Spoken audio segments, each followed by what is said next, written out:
여러분 안녕하십니까? 안녕하세요. 다시 만나 뵈어서 반갑습니다. 어느새 중간이 지났습니다.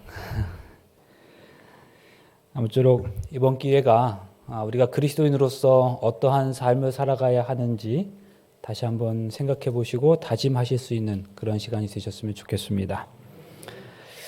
여러분, 저는 1세기 이후로 시작되었던 우리 초대교회가 어떠한 모양의 교회적 삶을 살았을까 하는 궁금함이 있습니다. 그때 그 1세기에 처음 시작했던 우리 초대교회는 어떠한 교회 모습을 가지고 있었을까? 제가 이렇게 이야기하면 어떤 분도 이렇게 말씀하실지 모르겠어요. 목사님 그것도 모르세요? 성경에 다 나와 있는데요. 그것도 사도행전에 얼마나 많이 나와 있는데요. 네. 맞아요. 그 1세기에 초대교회의 모습은 사실 사도행전에 다 나와 있죠. 나와 있습니다. 그리고 사도행전뿐만 아니라 그 이후로 나타나는 모든 신약 시대의 신약 성경의 내용들이 다 1세기 그 당시 그 시대의 교회 모습입니다. 제가 그걸 모르는 건 아니죠. 자, 사도행전 2장에 있는 말씀 보겠습니다. 사도행전 2장에 보면 42절, 그들이 사도의 가르침을 받아 서로 교제하고 떡을 떼며 오로지 기도하기를 힘쓰니라. 믿는 사람들이 모든 물건을 통용하다. 사람마다 두려워하는데 사도들로 말미암아 기사와 표적이 많이 나타나니 믿는 사람이 다 함께 있어 모든 물건을 서로 통용하고 또 재산과 소유를 팔아 각 사람의 필요를 따라 나눠주며 날마다 마음을 같이하여 성전에 모이기를 힘쓰고 집에서 떡을 떼며 기쁨과 순전한 마음으로 음식을 먹고 하나님을 찬미하며 또 모든 백성에게 칭송을 받으니 주께서 구원받는 사람을 날마다 더하게 하시니라. 이게 초대교회의 그 교회 모습이었잖아요. 초대교회 모습이 이런 정도라면 이게 진짜 천국 모습 아니었을까요? 이런 공동체에서 함께했던 그 사람들은 또 얼마나 행복했을까요? 그런 공동체에서 하나님을 예배하는 것, 또 그런 공동체에서 우리 사람들과 함께 교제하는 것, 또 그런 공동체에서 예수를 믿는다는 게 얼마나 즐겁고 행복한 일이었을까요? 그런데 여러분, 저는 여기에서 더 나아가서 또 궁금해지는 게 있습니다. 그 당시 그리스도인들에 대하여 성경에서 이렇게 많이 기록하고 있는 게 사실이지요. 그런데 좀 더 엄밀하게 생각해 보면 이것은 교회 안에서 본 시각이잖아요. 그러니까 교회 안에서 교회 안에 있었던 사람들이 그 거룩한 교회 안의 기록이잖아요. 인류 역사의 첫 몇 세기 동안 교회 밖, 보다 구체적으로는 당시의 로마라고 하는 큰 국가적 공동체는 초대교회에 대하여 과연 어떤 생각을 가지고 있었을까 하는 게 궁금하더라고요. 그 사회 공동체, 그 국가 공동체는, 그 정치 공동체는 교회 공동체에 대해서 또 교회를 이루고 있었던 그리스도인들에 대해서 어떤 평가를 내리고 있었을까요? 여러분, 이것도 굉장히 중요하지 않을까요? 우리 참 좋아, 행복해 이렇게 말하는 것도 중요하지만 정말 우리 안에서 행복을 느끼는 것도 중요하지만 우리 밖에 있는 분들이 우리를 보면서 어떤 생각을 가지고 있는지 그게 궁금하더란 말이에요. 기독교에 대해서는 예수님을 십자가에 못 박혀 죽일 만큼 끔찍하게도 싫어하여서 당시에 수많은 그리스도인들이 사자의 밥이 되거나 불에 타서 순교를 당하던 그 시대에 그 시대를 살았던 그리스도인들은 어떠한 삶을 살았기에 그 순교와 많은 핍박 속에서도 그 기독교의 정신이 이어져서 오늘 우리가 그 하나님을 예배하고 있는 것일까?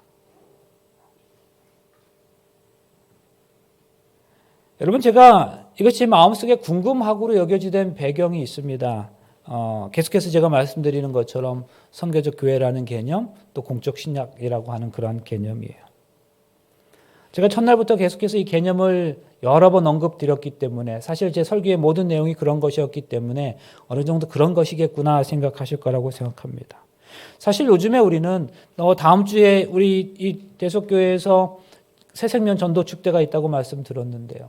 근데 이렇게 전도회를 하기는 하는 거 정말 훌륭하죠. 그런데 그러면서도 우리가 그리스도인으로서 일상의 삶에서 우리는 정말 그리스도인으로서 우리의 그리스도인의 모습을 드러내고 있는지를 생각하면 그렇지 못한 게 사실이에요. 내가 그리스도인입니다라고 당당하게 말할 수 있지 않는 시대에 우리가 살아가고 있어요. 오히려 그리스도인인 걸 드러내는 게 사람들로부터 눈총 받는 것 같고 좀 부끄러운 것 같고 그런 시대에 살아가고 있어요.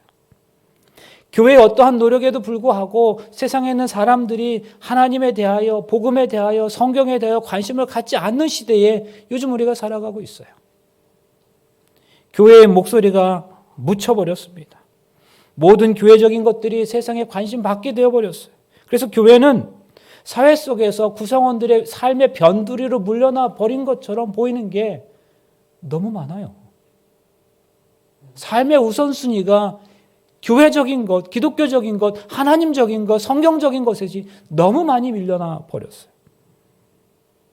과연 역사적으로 선교가 지금만큼 어려웠던 때가 있었을까 생각해 보면 정말 그럴 때가 있었을까 할 정도로 선교와 전도가 어려워진 그런 시대입니다. 여러분, 이게 오늘날 교회의 현실이죠.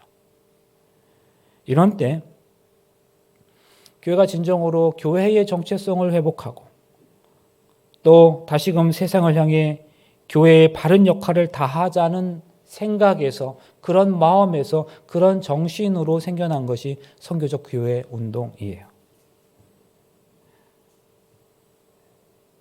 그런데 가만히 생각해 보면 교회의 선교가 지금만큼 아니 지금의 현실보다 더 어려웠던 시기가 있었어요. 언제였을까요? 바로 로마의 압제하에서 출발했던 1세기부터 3세기까지의 초대교회의 모습이었습니다. 그런데 그 초대교회는 어떻게 그런 어려움을 극복하고 선교적 사명을 감당했으며 또 그것이 오늘날까지 이어지게 했을까? 이게 궁금하더라고요. 그때도 선교가 되게 어려웠을 텐데 예수 믿으면 잡아 죽이던 그런 시대였는데 그 비결이 무엇일까? 뭐 이렇게 대답할 수 있겠죠. 하나님 도우심 때문입니다. 이렇게. 하나님이 함께 하셨기 때문에 가능한 일입니다. 물론 우리가 이렇게 대답할 수 있습니다. 그런데 그것은 구체적인 답이 될 수 없어요. 성경 말고도 교회 안에 우리끼리의 평가 말고도 그 당시의 사회는 교회를 어떻게 생각하고 있었을까? 그러다가 최근에 정말 우연히 한 특별한 자료를 접하게 되었습니다. 그 내용이 좀 길지만 이 시간에 좀 읽어보려고 합니다. 이 내용은 4세기 로마의 황제였던 정확히는 AD 331년부터 363년까지의 로마를 다스렸던 율리우스 황제가 당시에 그리스도인들의 영향력이 너무나 크다고 여겨져서 그리고 결국은 그들이 로마를 장악할 것이라고 생각한 나머지 너무 두려워서 자신의 신하들에게 어떤 칙서를 내리게 됩니다. 명령을 내리게 되는데 지금 우리가 그걸 한번 읽어보려고 하는 거예요. 그러니까 로마 황제가 그리스도인들 때문에 골머리가 하는 거예요. 이러다가 로마 사람 다 그리스도인 되겠다. 안 되겠다. 그래서 자신의 신하들에게 커다란 명령서를 내리는 이야기가 있어요. 그런데 우리가 이 글을 읽으면서 기억할 것이 있는데 여기에 보면 갈릴리 사람이라는 표현이 나와요. 근데 이 갈릴리 사람은 그리스도인들을 지칭하는 거예요. 그 당시 갈릴리에서부터 그 그리스도인들이 시작되었기 때문에. 그 다음에 또 무실론이라는 표현이 나오는데 이것은 당시 로마 제국은 로마 황제를 신이라고 했고요. 그리고 그들의 입장에서 로마 종교가 아닌 다른 종교들은 아예 종교로도 인정하지 않았기 때문에 사실 여기서 말하는 무실론은 기독교를 얘기하는 거예요. 이해가 되시겠죠? 자, 이제 그러므로 이 글에 나오는 무실론이 기독교를 의미한다는 사실을 기억하면서 율리아누스의 황제의 심정으로 한번 읽어보겠습니다. 한번 그냥 제가 읽을 테니까 함께 따라 읽으셔도 좋고 눈으로 읽으셔도 좋겠습니다. 이 점에 특히 유의하여 특별 조치라도 써서 바로잡아라. 로마의 사자들이 빈민들을 내버려 두고 간과하는 사이에 이런 사달이 났다는 것은 그 불경한 갈릴리 사람들, 그러니까 그리스도인들이 이런 사실을 눈여겨보며 틈을 노리고 있다가 자선활동에 전력을 기울인 것 때문이라고 짐은 판단하노라. 그리하여 이러한 실천으로 그들이 획득한 신용으로 말미암아 영향력을 행사할 수 있는 위치를 점하게 되는 최악의 사태가 벌어졌노라. 이는 사탕으로 아이들을 유기하는 것과 똑같다 할 것이니 유인책으로 아이들에게 두세 차례 사탕을 건네주면서 친해지는 척하다가 또래들에게서 멀리 떨어지게 해놓고 선박에 실어 노예로 팔아버리는도다. 이제 그리스도인들에게 이렇게 얘기하는 거예요. 너무 친절을 많이 베풀어갖고 사람들을 유인한다 그런 거예요. 그 동일한 수법을 써서 이를테면 갈릴리 사람들도 소위 애찬이나 친절이니 또 음식 대접이니 찾아다니면서 갖가지 방법으로 그런 일을 벌이고 있고 또 그 명칭 또한 다양하게 부르고 있노라. 그리하여 그 결과 그들은 매우 많은 이들을 무신론에 빠지게 하도다. 이게 로마 황제가 그 당시 그리스도인들에 대하여 이 로마인들을 다 기독교로 개종시켜버리고 있다 이거지. 큰일 났다 지금 이거. 이렇게 쓰고 있다는 거예요. 여기 잘 보세요. 그 당시에 우리는 그리스도인들이 어떠한 삶을 살았는지를 율리아누스의 칙서를 통해서 짐작할 수 있습니다. 율리아누스는 그 당시 그리스도인들의 친절과 자선의 행동으로 인해서 상당수의 로마인들이 기독교로 넘어가고 있다고 판단하는 거예요. 제가 며칠 전에 어떤 또 책을 읽었는데 그 책은 초대교회 시대에는 그 로마 1세기, 2세기 그 시대에는 유아 사례가 굉장히 횡행하던 그런 시대였대요. 아이가 마음에 안 들면 버렸대요. 그러니까 일부러 죽이기도 했지만 그냥 밖에다 버려서 죽게 내버려 두는 일들이 그때 아주 비일비재했다는 거예요. 그런데 그리스도인들은 성경을 아는 그리스도인들은 하나님의 이 생명이 얼마나 중요해요. 그러니까 버려진 아이들을 데리고 와서 키우는 일을 했대요. 그런데 그렇게 버려진 아이들이 다른 어떤 사람도 아니고 자기들을 그렇게 핍박하는 로마인들의 아이들을 데려다 키우는 일을 했다. 이게 그 당시 그리스도인의 모습이었다. 여기 말하는 친절과 자선과. 그런데 율리아누스는 대단히 적극적이고 실천력 있는 황제였습니다. 그는 그러한 상황을 판단하고 그렇게 판단하는 것만으로 끝나지 않고 그러한 현상이 계속해서 발생하는 것을 방지하기 위해서 대단히 특단의 조치를 취하게 됩니다. 그들이 낯선 자에게 자선을 베풀고 죽은 자의 묘비를 봐주고 성인처럼 가장하는 삶을 사는 바람에 무신론자들, 그 기독교인들, 그리스도인들이 급증하는 것을 왜 관측하지 못한 것이더냐? 짐은 그런 미덕 모두를 확실히 실천해야 한다고 믿노라. 불경한 갈릴리 사람들이 자국의 빈민뿐 아니라 로마인까지 후원하고 있으니 만민이 보고서 우리가 제 백성 하나 변변히 돌보지 못한다고 하니 이는 수치로다. 이 분위기가 느껴지십니까? 그 당시에 그렇게 핍박을 받고 박해를 받던 그리스도인들이 어떠한 삶을 살았었는지를. 그는 그리스도인들을 퇴치하기 위해서 자기 신하들과 이교도 사제들을 동원해서 맹공을 퍼붓기로 다짐합니다.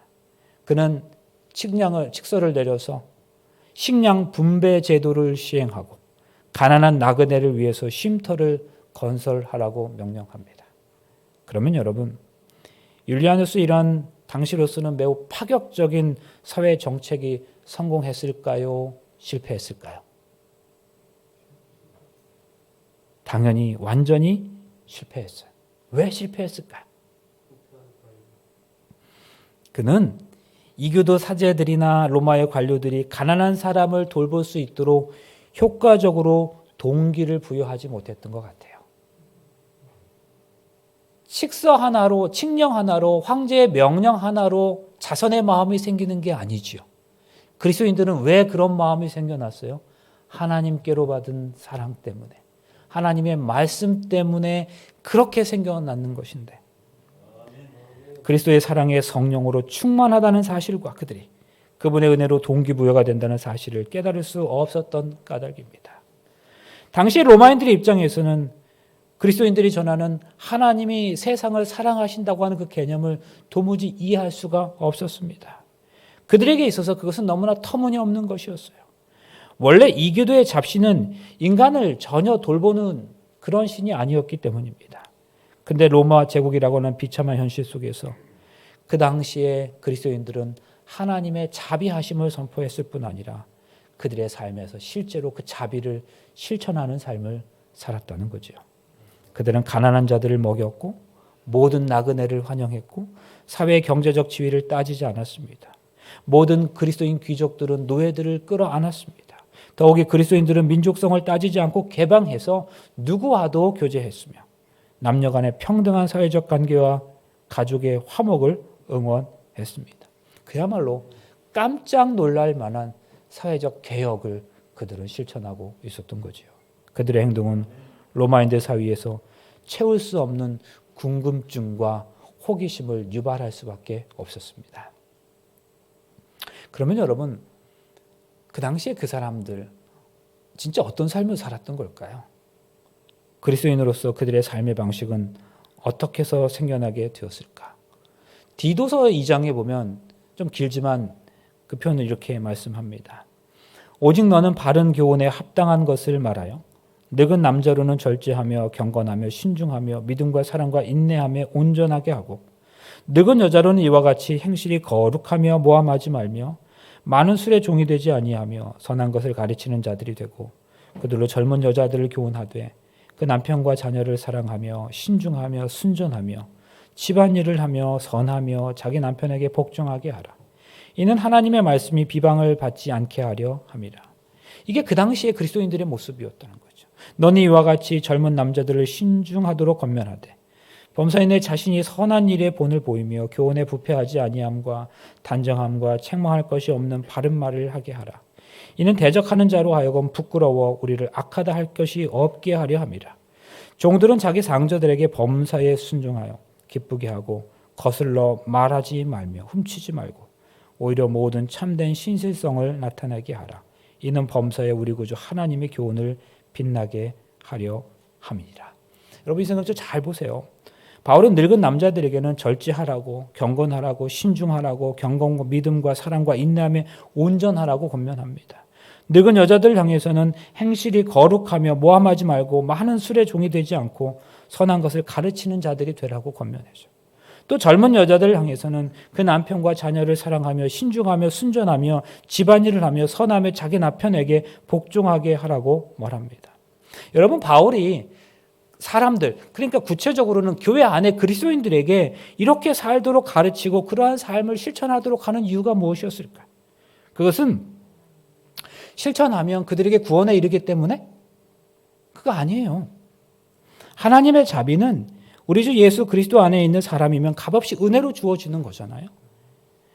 그 대신에는 그래서가 아니라 바울이 모든 믿는 사람들이 이러한 삶을 살도록 촉구하는 이유는 그런 것들 때문이 아니라 모든 그리스도인들이 이러한 방식의 삶의 마지막 부분에 이는 범사에 우리 구주 하나님의 교훈을 빛나게 하는 것이기 때문이라는 거죠. 여러분 그랬습니다. 1세기에는 자기 주인을 사랑하는 종이 그리스도인들 사이에서는 있었어요. 신중하게 처신하는 늙은 남자나 또는 모함하지 않는 여기 표현 그대로 있습니다. 늙은 여자를 주변에서 발견하는 일이 흔하지 않았어요. 그런데 그리스도인들 사이에서는 교회 안에서는 그 일이 너무 흔했다는 거죠.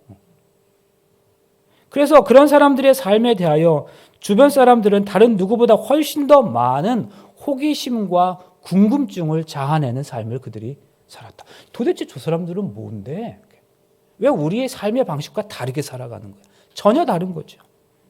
그렇게 그들은 그들의 삶에서 평범하지 않은 삶을 살아가면서 보통의 사람들로부터 호기심과 궁금증을 일으키는 삶을 살았던 거죠. 전라북도 김제시 금산면에는 전주, 정읍, 김제읍을 모두 연결해주는 용화마을이라고 하는 교통의 중심지가 있습니다. 그리고 이곳에는 금산교회, 금산이 뭐 가까이도 금산도 있지만 저쪽에도 있는가요? 봐요. 금산교회가 있습니다. 그런데 이 금산교회는요, 역사적으로 대단히 유명한 교회입니다. 중요한 교회예요, 문화적으로도. 그래서 지금의 이 금산교회는 1908년 4월 4일에 헌당된 모습 그대로 문화재로 등록되어져 있습니다. 6.25 때 그 동네에서 유일하게 불타지 않은 건물이 바로 이 금산교회 건물이에요. 그런데 이 교회의 모습이 보시는 대로 기역자 모양이거든요. 기역자 모양. 근데 지금 이 기역자 교회가 김제 금산교회하고 익산의 두동교회 정도만 남아 있대요. 기역자 모양의 교회가. 그런데 한국 교회는 기역자 모양의 교회가 대단히 많았다는 거예요. 이것은 사실 왜 그런가 하면 교회에서 남녀를 구분해서 앉기 위한 거였어요. 한쪽 편은 남자, 한쪽 편은 여자. 당시에 기역자 교회가 아닌 곳은 이렇게 그냥 일자로 돼 있는 교회라면 가운데 흰 천을 두르고 한쪽 편은 남자, 한쪽 편은 여자가 이렇게 앉아서 예배를 드려서 남녀의 자리를 구별했다고 합니다. 그런데 여러분, 당시 이런 교회 모습을 보면서 교회가 이것을 무슨 남녀 차별을 해 라고 하실 수도 있는데, 기역자 교회의 모습이나 교회 안에 천을 이렇게 둘렀다고 하는 것은 오히려 남녀 차별에 반대하는 획기적인 일이었어요. 그 당시는 한 공간 안에 남녀가 앉아 있을 수가 없었는데 교회 안에 그렇게 해서라도 남녀가 함께 앉게 할 수 있었던 그것은 그 당시의 사회적 관념으로는 완전히 획기적인 것이었던 거예요.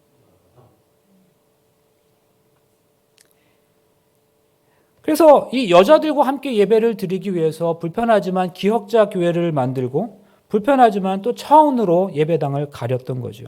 물론 시간이 흘려서 남녀를 구분하던 그 천마저도 교회 안에서는 뜯어지게 되었습니다. 이처럼 복음이 들어가는 곳에는 차별이 있을 수 없습니다. 하나님 앞에서는 다 공평하기 때문이죠. 근데 이 금산교회가 세워지게 된 배경에는 조덕삼이라고 하는 분의 헌신이 있었어요.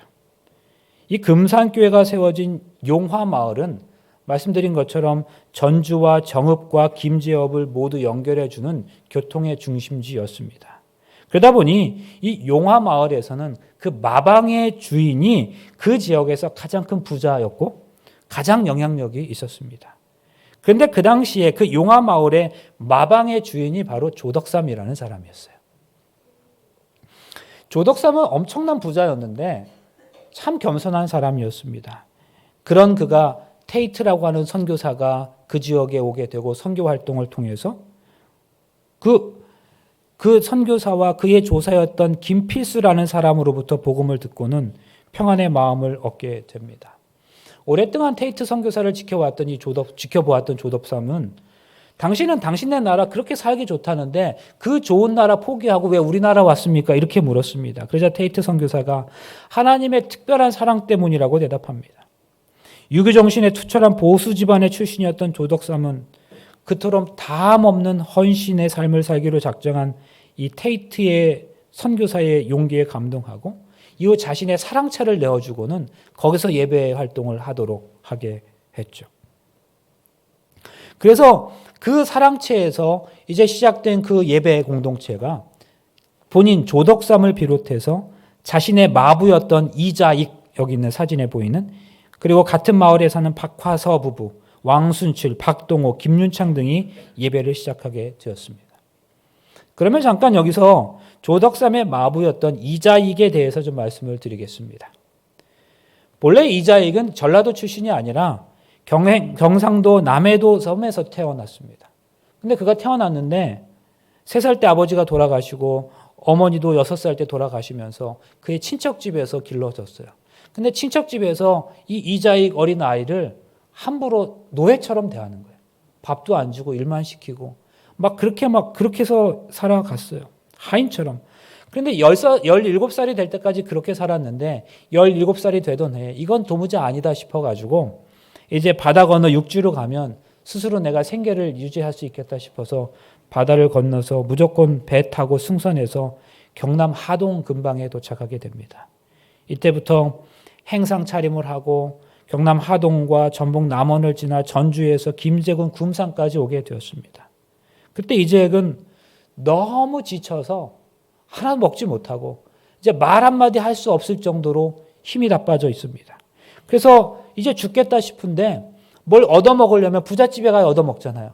그래서 그 용화마을에서 가장 큰 부잣집에 가가지고 거기서 들어갔는데 그게 바로 이 조덕삼의 집이었어요. 우여곡절 끝에 이자익은 이 조덕삼의 집에서 머슴으로 일하게 되는데요. 그런데 놀라운 건 이 조덕삼의 집안에서 머슴들에게 쌀밥을 주는 거예요. 그때부터 이자익은 정말 기쁜 마음으로 자신보다 15살이 많은 조덕삼을 위해서 그의 마부로서 열심히 생활하게 됩니다. 그러던 중에 아까 말씀드린 그 테이트 선교사가 이 마을에 오게 되고 선교 활동을 하게 되면서 조덕삼과 이자익이 같이 예수님을 받아들이게 돼요. 주인과 머슴이 같이 세례를 받았어요. 우리 재림교회 이야기는 아니에요. 같이 세례를 같은 날에 받은 거예요. 그런데 이 조덕삼이라는 사람이 정말 훌륭했던 것 같아요. 머슴이었던 이자익에게 공부할 기회를 또 만들어줘요. 하루는 조덕삼의 아들이 이렇게 서당 훈장을 모시고 한문을 배우는데 그 곁을 지나가던 이자익이 천자문을 스스로 외우는 것을 이 조덕삼이 봐요.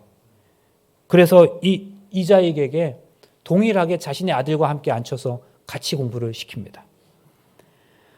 우리는 우리보다 능력이 많은 사람을 보면 질투하고 흠을 잡으려고 노력하는데 이 조덕삼은 자신의 머슴의 장점을 더 높여주고 그리고 키워주었습니다.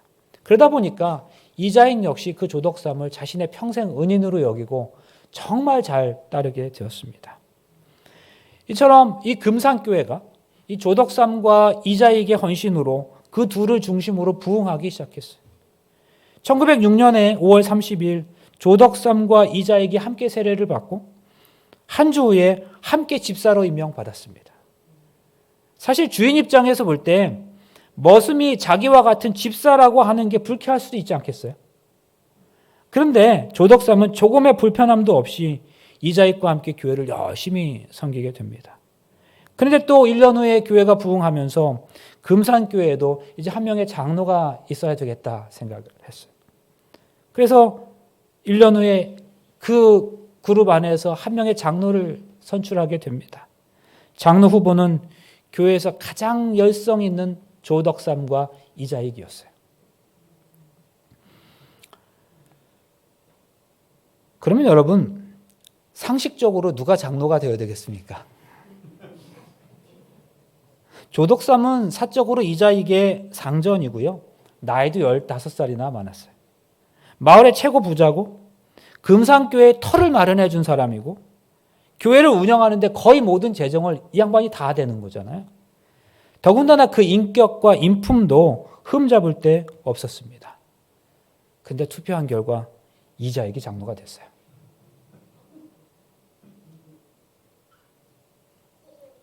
당시의 장로는 지금보다 훨씬 더 그 책임에 막중해서 실제적으로 설교도 하고 교회를 이끌어가는 총책임자였습니다. 그러므로 이자익이 장로가 되었다는 것은 앞으로 상전인 조덕삼이 이자익의 설교를 들어야 하고 함부로 반말도 할 수 없고 오히려 그 머슴을 도와서 교회를 섬겨야 된다는 것을 의미했습니다. 이런 것이 싫어서 그 당시에 인근의 곤당글 교회나 연동교회에서는 이것이 말도 안 되는 일이라고 여겨서 양반들이 교회를 떠나가는 일들이 발생하기도 했었습니다. 그런데 이 금산교회에 그런 위기가 이제 온 거예요. 갑자기 장래가 웅성웅성해졌습니다. 투표를 하면서도 이자익이 좋아서 하긴 했는데 이자익이 장로가 될 줄을 몰랐던 게지요. 사람들이 웅성웅성해졌어요. 이때 다른 양반들이나 조덕삼의 가족들의 마음이 어떠했을까요? 교회가 갈라지기 일보 직전이었습니다. 그런데 조덕삼 집사가 테이트 선교사의 발언권을 얻어서 그가 말하는 거예요. 우리 금산교회 교인들은 참으로 훌륭한 일을 했습니다. 저희 집에서 일하고 있는 이자익 영수는 저보다 신앙의 열의가 대단합니다. 여러분 감사합니다. 조덕담은 이렇게 자신의 머슴이었던 이자익이 먼저 장로가 되었지만 기꺼이 그것을 받아들였고 그뿐만 아니라 이자익을 평양 신학교로 보내서 신학 공부를 하게 해요. 그리고 이자익이 목사가 되자 1915년에 자신의 머슴이었던 이자익을 다시 금산교회로 모셔와서 당회장 목사로 깍듯이 대접을 했어요. 여러분 어떻게 이럴 수 있을까요? 여러분 이자익 목사님은요. 우리나라에 유일하게 장로교 총회장을 3번이나 하신 분이에요. 가까운 대전신학대학교에 이자익 기념관이 있어요. 하지만 많은 사람들이 이자익 목사에 대해서 말하기 전에 반드시 언급하고 칭송하는 분이 바로 이 조덕삼 장로예요. 조덕삼 장로는 단순한 신앙생활만 열심히 하신 분이 아닙니다. 그는 민족교육을 실시하고자 1906년에는 금산교회 내에 유광학교를 설립하고 이 학교에서 사람들을 모아서 한글과 역사를 가르쳤어요. 그리고 나중에 이 유광학교 출신들이 전주와 금산에서 3.1운동 만세운동을 주도하게 되었죠. 3.1운동이 있었던 1919년 12월 17일 조덕삼 장로는 52세의 나이로 세상을 떠나게 되는데 그의 마지막 유언이 절대로 우상을 섬기지 말고 제사를 지내지 말아라. 예수를 잘 믿어 나를 만날 수 있도록 신앙생활하고 너희들은 내 대를 이어서 목사님을 잘 섬기고 교회를 지켜야 한다는 것이었어요. 이때 가장 많은 통곡을 하셨던 분이 이자익 목사였어요. 그렇지 않았겠어요?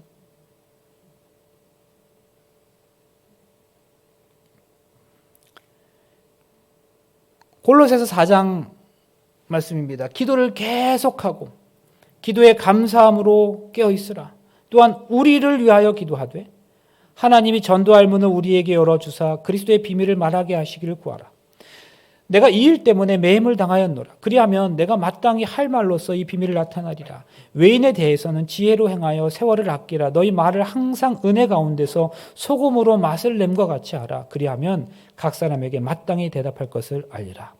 여러분 여기 말씀을 잘 보세요. 이 말은 누가 한 말일까요? 사도 바울의 말이에요. 바울이 말합니다. 여러분 나와 같은 우리를 위해서 나와 같은 복음을 전하는 사람들을 위해서 뭐 해주십시오? 기도해 주십시오. 그리스도를 전한 기회가 열리고 그런 기회의 순간에 복음의 말씀을 명료하게 말할 수 있도록 그렇게 우리를 위해서 기도해 주십시오라고 3절과 4절의 말씀. 그러면서 또 그렇게 말하고 있는 대상인 골로새 교인들에게 또 얘기합니다. 그리고 여러분 이렇게 우리를 위해 기도해 주십시오라고 말하고 그리고 여러분 기도하는 것을 게을리하지 마십시오. 여러분들은 복음 전하는 사람들이 복음 사역을 잘 감당할 수 있도록 기도하고 당신들을 위해서는 외인, 그 불신자들에게 지혜롭게 행하며 외인이 제기하는 질문들에 잘 대답할 수 있게 하십시오. 여기 보면 사도 바울이 얘기하는 이 말씀을 보면 복음을 전하는 방식에는 두 가지 방식이 있는 것처럼 보여져요. 여기 두 부류의 사람들이 나옵니다. 바울이 여러분 우리를 위해 기도해 주십시오. 우리 같은 사람들, 바울 같은 사람들. 그러니까 바울 자신과 같이 일선에서 복음을 전하는 복음 전도자들이 있고 그리고 골로새 교인들과 같이 일상의 삶을 살아가는 일상의 그리스도인들이 있어요. 그런데 지금의 이 성경절을 통해서 그들의 사역을 굳이 구분지어 보자면 복음 전도자는 선포하는 역할을 하고요. 일상의 그리스도인들은 대답하는 역할을 하더라고요. 이해가 되세요? 네. 이것을 알기 쉽게 표로 나타내 보면 그런 것입니다. 복음 전도자, 은사받은 복음 전도자들에게 있어서 우선순위는 복음을 명료하게 하고 기회가 있을 때마다 그 기회를 놓치지 않고 복음을 전해요. 그들의 전달 방식은 하나님의 말씀을 담대하게 선포하는 거예요. 그런데 보통 일상의 일반의 그리스도인들은 기도하면서 살피고 사회 속에서 지혜롭게 행동하고 그리고 세상의 사람들이 당신 왜 그렇게 살아? 그러면 그 대답에 대한 그 질문에 대하여 지혜롭게 은혜로운 대답을 하도록 그렇게 말씀하고 있는 거예요. 여러분 저는 모든 그리스도인이 다 복음 전도자고 그리고 다른 모든 사람들에게 그리스도의 전을 전해야 되는 책임이 있다는 말에 대하여 전적으로 동의하진 않아요. 다시 말씀드립니다. 모든 그리스도인이 다 복음 전도자일 수 있을까? 다른 사람에게 그리스도를 전해야 할 모든 사람이 책임이 있다. 저는 이 말씀 뒷부분은 동의합니다. 그런데 우리 모두가 다 복음을 담대하게 선포하는 그런 일들을 우리 모두 각자가 다 할 수 있을까? 만약 그래야 된다면 우리 중에 얼마나 많은 사람들이 그렇지 못함에 죄책감을 가지고 살아가야 할까요? 제가 이번 주간 있으면서 제일 많이 들었던 게 뭔지 아세요? 귀하신 종, 귀 쓰시는 종. 하나님 저를 귀 쓰시는 건 맞는데요. 그런데 여기 계신 모든 성도님들 다 귀 있으시죠. 하나님이 저를 사랑하시는 건 맞는데요. 저를 사랑하시는 똑같은 분량만큼 여러분들 각자를 다 사랑하시죠. 목회자만 그런 거 아니죠. 목회자만 귀 쓰는 거 아니죠. 우리들 각자 일상의 삶에서 그리스도인 삶을 살아가는 우리들 각자가 다 하나님께 귀한 분들이죠. 그런데요. 역할이 다르죠. 저는 이렇게 설교하고 또 학생들 가르치고 복음을 선포하는 일을 하지만 사실 우리 모두가 다 그렇게 할 수 있는 건 아니잖아요. 사도 바울이 얘기합니다. 두 부류의 복음을 전하는 방식이 있대요. 그렇게 하는 사람도 있고 일상의 삶을 통해서 왜 그렇게 사는 거야 도대체? 왜 이렇게 손해보면서 사는 거야? 그렇게 질문하는 사람들에게 왠지 알아? 내가 하나님 믿거든. 이렇게 대답하는 삶을 살아가는 그런 방식으로 전도하는 사람들도 있다는 거죠.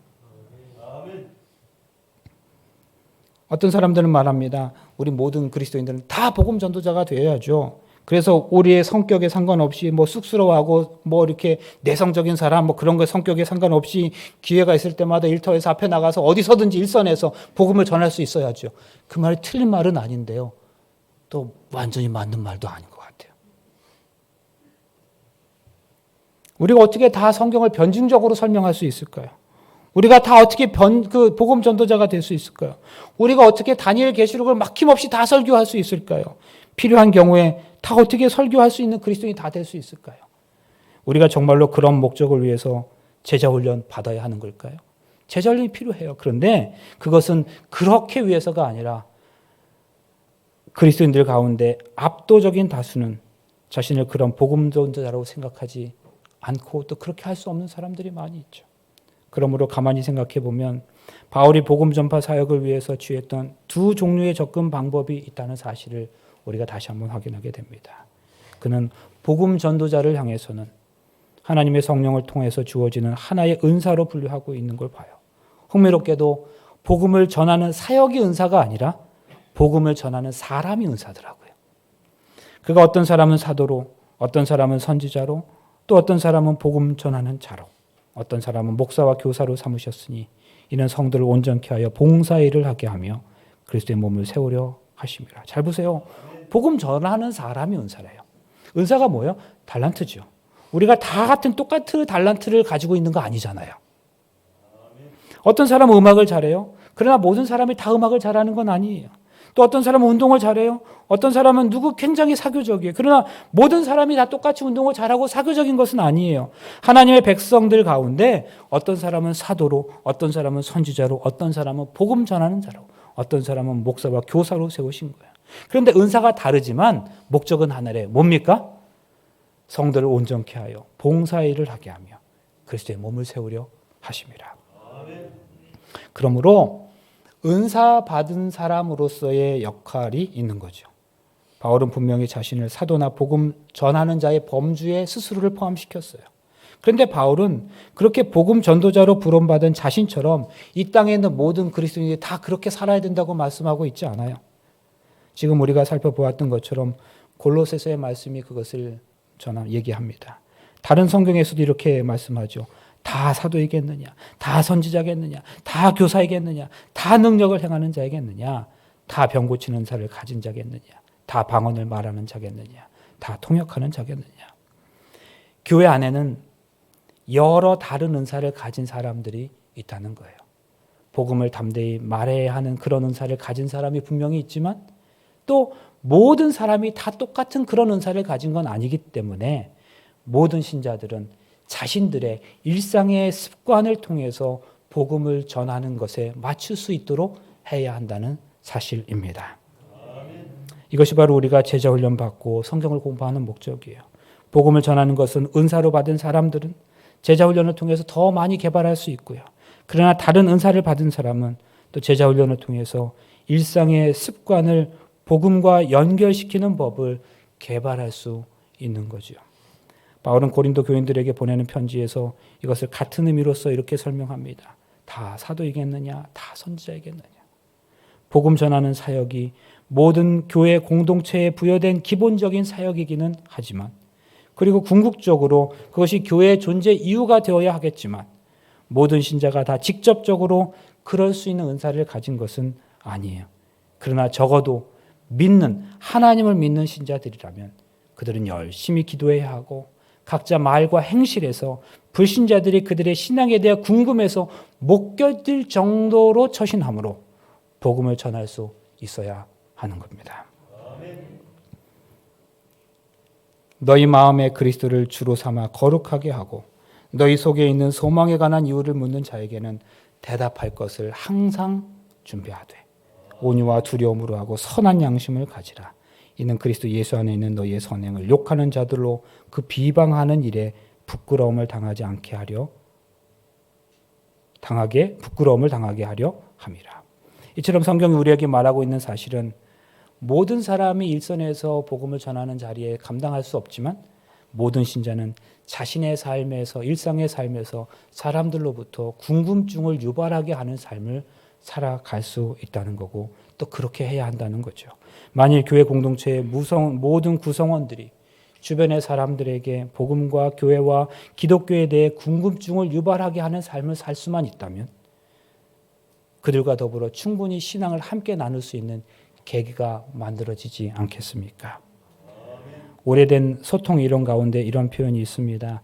예측 가능성이 클 때 효과는 미비하다. 뻔한 이야기 제가 한다 그러면 아무도 기대하지 않잖아요. 근데 막 무슨 뭔가 이렇게 뭐 얘기하다가 아주 신선하고 아주 놀라운 쇼킹한 어떤 메시지를 전할 때 와 이렇게 아무도 기대하지 않았던 드라마가 재밌는 이유는 그래서 그렇잖아요. 정말 재미있을 때 다음 주에 이렇게 하잖아요. 전도도 마찬가지입니다.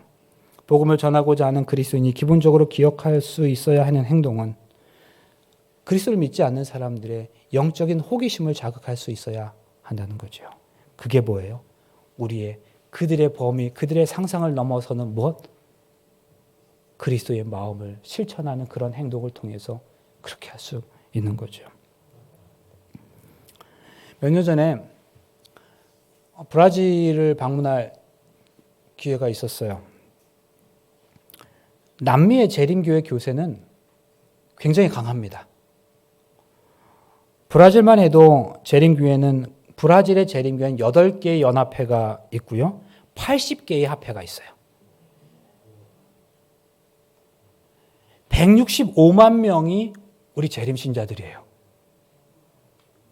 이것을 한 교회당, 제가 이거를 한 교회당 교회 수로 나눠봤어요. 그랬더니 한 교회당 186명이에요.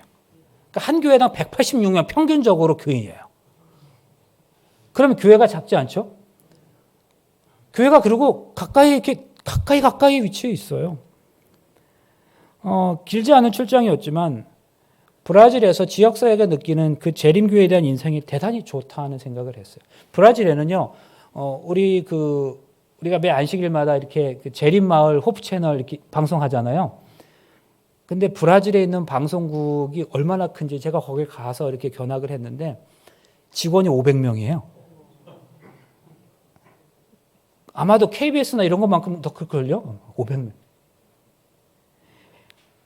남미 전역으로 24시간, 24시간, 365일 쉬지 않고 방송되는데 건강이라든지 복음 관련 내용이 적절히 섞여서 7개 채널로 TV 방송이 나가는데 각각의 언어로 방송이 돼요.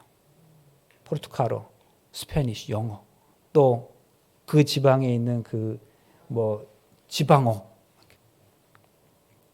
그 다음에 아드라 활동이 굉장히 활발해서 주변의 사람들은 재림교회 하면 잘 도와주는 교회.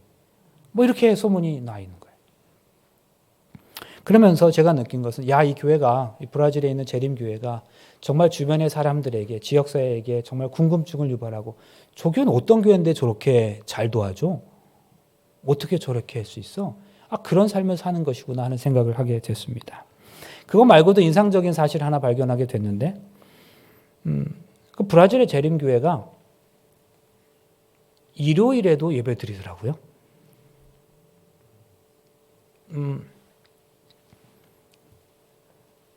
전 이제 브라질의 그 재림교회 우리 자매대학인 우나스피라고 하는 그런 대학에 방문하게 됐는데, 우리 그 대학이 여러 개 있어요. 캠퍼스가 3개가, 3개를 다 이제 돌아봐야 하는 일이 있었는데, 근데 한 번 어느 캠퍼스에는 일요일 날에 가야 했어요. 근데 일요일 날에 저보고 설교를 해달라는 거예요. 언제 하냐니까 저녁에 설교를 한다는 거예요. 그래서 일요일 날 왜 저녁에 설교를 하라 그러지? 하겠다고는 하고, 마음에 궁금함이 있었어요. 그러면서 그냥 기숙사에 사는 학생들 몇 명 이렇게 하는 건가? 저녁 예배 드릴 때 설교를 하라는 건가? 이제 그렇게 하다가 이제 저를 그 안내하는 분하고 이렇게 이제 그 학교를 가면서 오늘 설교를 몇 명이 모이냐 그러니까 600명이 모인대요. 무슨 600명씩이나 일요일 저녁 이게 특별 집회냐 그랬더니 특별 집회가 아니래요. 그러면 이게 무슨 집회냐 그러니까 우리는 매주마다 일요일 날 예배를 드리는데 그러는 거예요. 그래서 이상하다 그러면서 이제 한번 가봐야지. 그래서 정말 가서 예배를 드리는데 진짜 학생들 600명이 앉아서 예배를 드렸어요. 이게 무슨 예배지? 그래서 이 예배가 정규 예배냐고 물었어요. 그러니까 정규 예배라는 거예요. 그래서 그럼 일요일 날 예배를 드린다고? 그러면 당연히 안식일도 예배 드리죠. 그러니까 당연히 예배 드리죠. 우리가 안식일 교회인데 예배 드리지만 웃으면서 대답하는 거예요. 그래서 그럼 금요일도 예배를 드립니까? 금요일도 드리죠. 그럼 혹시 주중에도 예배를 드리나요? 주중에도 예배를 드린다는 거예요. 그러면 우리 같이 화요일, 금요일, 안식일 3번 드리는데 브라질은 주중에 한 번 예배를 드리고 금요일 날 예배 드리고 안식일 날 예배 드리고 일요일 날도 저녁에도 예배 드리는 거예요. 그러면 이게 지금 이 학교 교회만 그러는 거냐 아니면 브라질에 있는 다 교회들이 다 그러는 거냐? 브라질에 있는 교회들이 다 예배 드리는데? 이거 뭐지? 그래서 그럼 왜 일요일 저녁에도 예배를 드리냐? 이렇게 물어봤어요. 그랬더니 선교 목적이다. 그렇게 대답했어요. 언론 접수가 안 돼서 다시 설명을 부탁했어요. 그랬더니 브라질에서는 가족과의 관계를 너무나 중요하게 생각하는데 그래서 브라질 사람들은 주말은 꼭 가족과 함께 보내는 시간으로 따로 떼어놓는다는 거예요. 그래서 오히려 오죽하면 브라질 사람들에게 휴일에 쉬지 말고 일하면 일반 보수의 3배를 준다고 해도 그 사람들이 일 안 하고 집에서 가족들과 보낸대요. 그러니까 그 사람들에게 있어서 주말은 황금 같은 시간인 거예요. 그런데 그 주말은 그들은 언제부터 시작하겠어요? 금요일부터 시작하는 거예요. 그러면 그 금요일부터 시작하는 그 토요일, 일요일, 그 시간, 그들에 있어서 그 황금 같은 연휴, 가족과 보내는 그 특별한 시간의 정점에 뭐가 있어요? 안식일 토요일이 있는 거예요. 그러니까 그들에게, 하나님을 알지 못하는 그들에게, 가족이 최우선으로 살아가는 그들에게 우리 안식일 예배 드리는데 오세요 그러면 그건 말이 안 된대요. 문화적으로. 그러면 어떻게 일요일이 주말 보낸다는데 왜 일요일 날 예배를 드리냐 이렇게 물었더니 일요일은 그래서 우리가 저녁에 드리는 거다. 왜냐하면 그 일요일 날 월요일부터는 이제 다시 한 주의 일과가 시작되기 때문에 대부분의 사람들은 일요일 저녁에는 아무런 약속을 잡지 않는데요. 그래서 일요일 저녁은 그들에게 있어서 굉장히 자유로운 시간이고 여유로운 시간이라는 거예요. 그래서 그들을 선교하기 위해서 그들에게 맞는 예배 시간을 브라질의 재림교회가 만들어서 정기적으로 예배를 드리는 거예요. 브라질 전체를 선교하기 위해서. 그러면 일요일 날에 오는 사람들이 일요일 교회인지 무슨 안식일 교회냐 하실 수도 있죠. 물론 그렇게 생각하실 수도 있죠. 그런데 그렇게 해서 일요일에 교회를 나오기 시작한 이 사람들이 그리스도인 공동체에서 진짜 성경의 의미들을 깨달으면 그들이 자발적으로 안식일에 출석하게 된다는 거예요.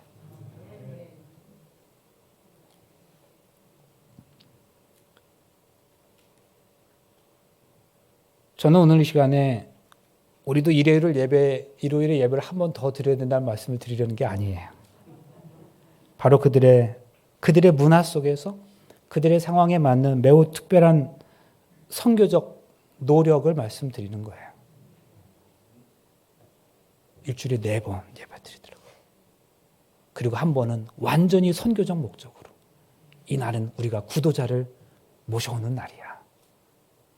구도자를 모셔오기 위해 우리가 예배를 드리는 거야.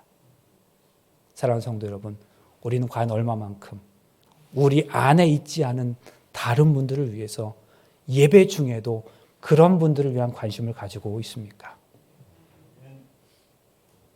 정말 오늘 우리가 함께 예배하면서 내 옆집에 누구가 생각나서 그도 같이 있어야 하는데 그런 안타까운 마음으로 예배를 드렸던 적은 과연 몇 번이나 있습니까? 아니, 어디 가요? 나 교회 가는데 나도 한번 갈래요. 그런 사람은 우리 중에 얼마나 있었습니까? 왜 그렇게 매일 교회 가는데? 따라와봐. 할 수 있는 사람은 몇이나 있었습니까? 여러분, 우리 어떠한 삶이 사람들로 하여금 호기심을 유발하게 하고 우리가 맺는 신앙에 관심을 가지게 할 수 있을까요? 다음 주에 새생명 전도 축제, 또 이번 주 우리가 함께 예배하면서도 다음 주에 초청할 누군가를 위해서 기도하시는 마음으로, 또 그들에게 혹 다음 주가 기회가 되지 않는다면 앞으로 누군가를 위해서 그들에게 내가 살아가는 삶이 너무도 궁금해 죽을 정도로, 궁금해할 정도로 그런 삶을 살아보겠다고 결심해 보시지 않으시겠습니까? 초대교회 교인들이 그렇게 살았기 때문에 그들이 믿었던 그 신앙 핍박 속에서도 이어졌고, 오늘 우리가 그 신앙을 이어받아 오늘 예배하고 있음을 기억하시면서 하나님, 그 아름다운 복음이 우리의 후손들에게도 아름답게 전달되기 위해서 오늘 우리가 그 복음을 함께 나눌 수 있는 우리 모두가 되시기를 간절히 바라면서 말씀을 마치겠습니다. 기도하겠습니다. 하나님 감사합니다. 오늘 과연 우리는 어떠한 모습으로 우리의 삶을 살아가야 하겠습니까? 다시 한번 우리 마음에 결심이 있게 하시고 다짐이 있게 하셔서 감사합니다. 주변의 사람들에게 우리가 믿는 하나님 때문에, 우리가 가지고 있는 이 복음 때문에 궁금증을 자아내는 그런 삶을 살아가는 우리 모두가 될 수 있도록 축복하여 주시옵소서. 하나님, 그런 마음으로 살아가는 가운데 우리 하나님을 기쁘시게 하는 삶이 우리 일상의 삶이 되게 하시기를 예수님의 이름으로 간절히 기도하옵나이다. 아멘.